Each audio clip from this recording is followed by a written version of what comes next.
A todos.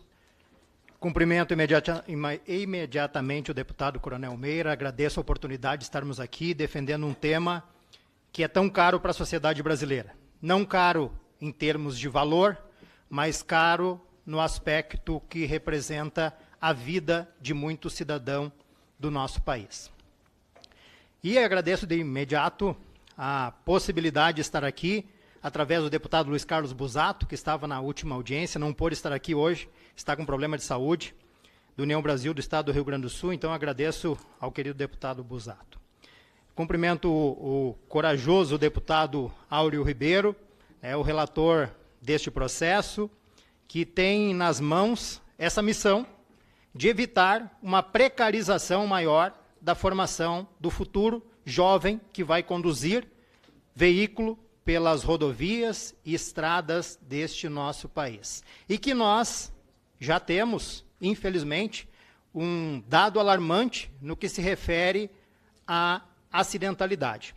E, prezado deputado, não vou repetir, pretendo ser breve, mas preciso trazer um dado aqui que me parece que em determinado momento, na apresentação do colega do observatório, acabou ficando para trás. E esse dado dá conta da seguinte informação.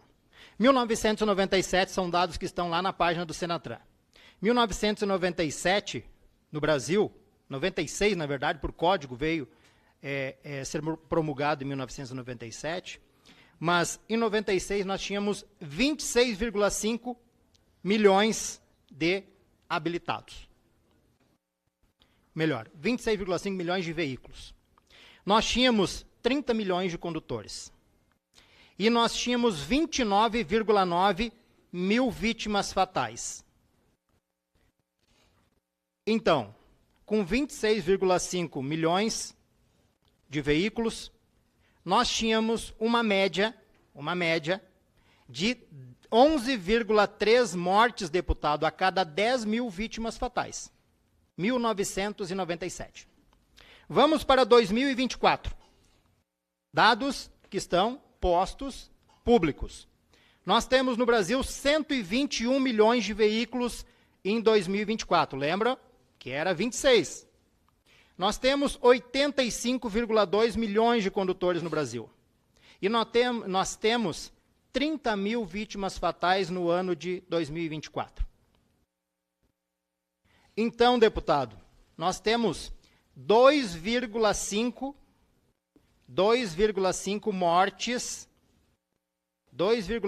mortes a cada 10 mil veículos. Nós reduzimos de 1997 de 11,3 mortes para 2,5 mortes em 2024.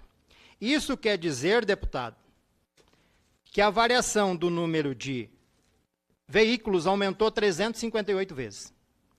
Que a variação do número de condutores aumentou 184 vezes.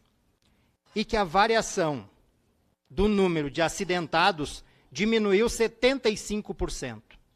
75% foi reduzido o número de mortes se continuasse aquele mesmo número de 1997. Isso é uma pergunta que tem várias respostas. A primeira delas, a fiscalização no Brasil aumentou? A segunda delas, a engenharia, as estradas melhoraram?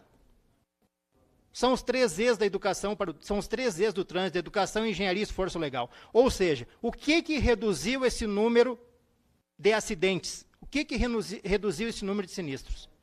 A educação para o trânsito. Então, não tem como nós abrirmos mão da educação para o trânsito.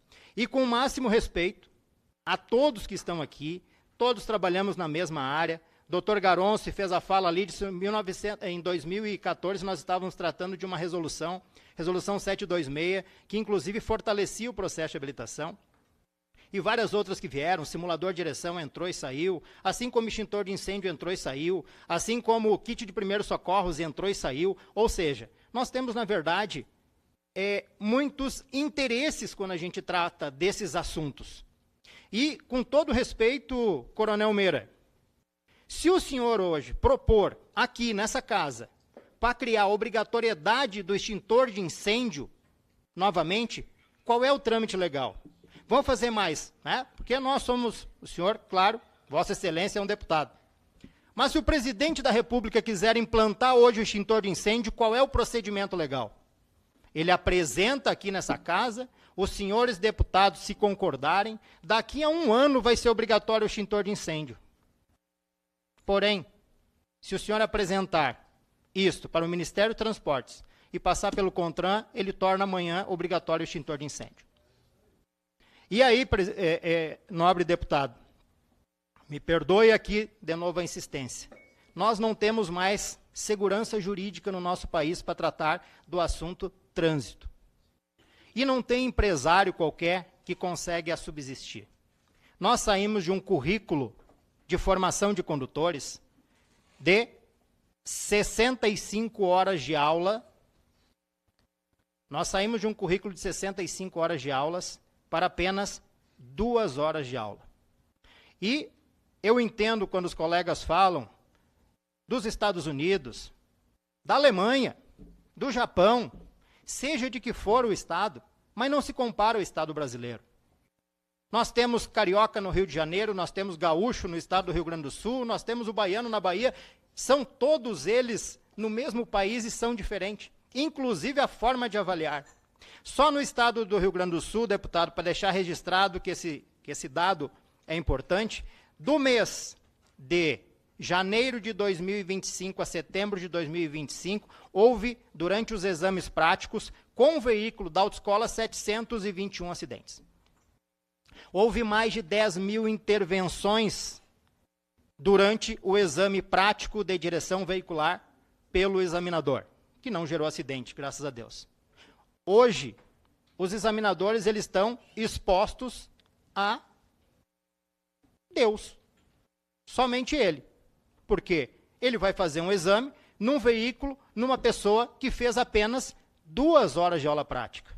Né? E eu entendo a fala de outro colega que disse assim, o meu filho, eu como pai, jamais deixaria o meu filho não fazer as 20 horas de aula e as 45 horas de aula teórica, para ser habilitado.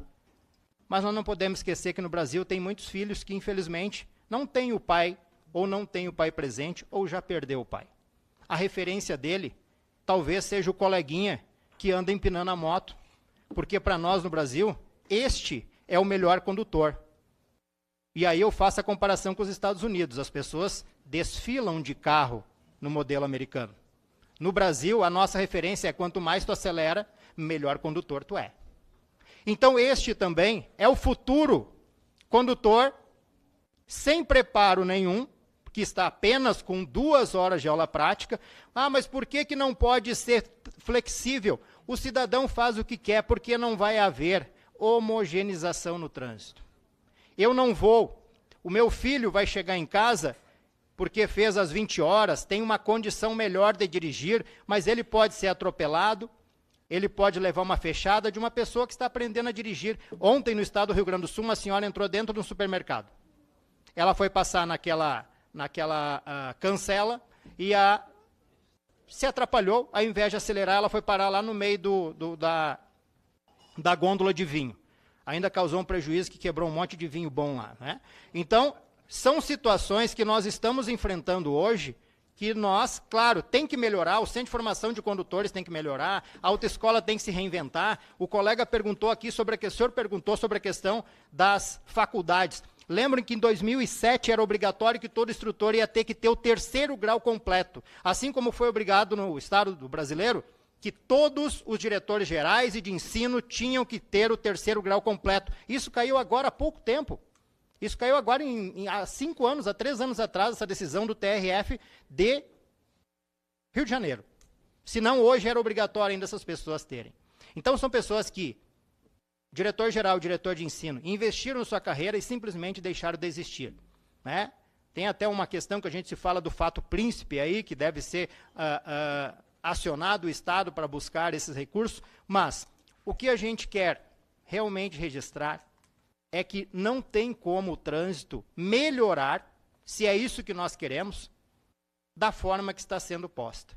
E ainda bem, nobre deputado, que chegou a esta casa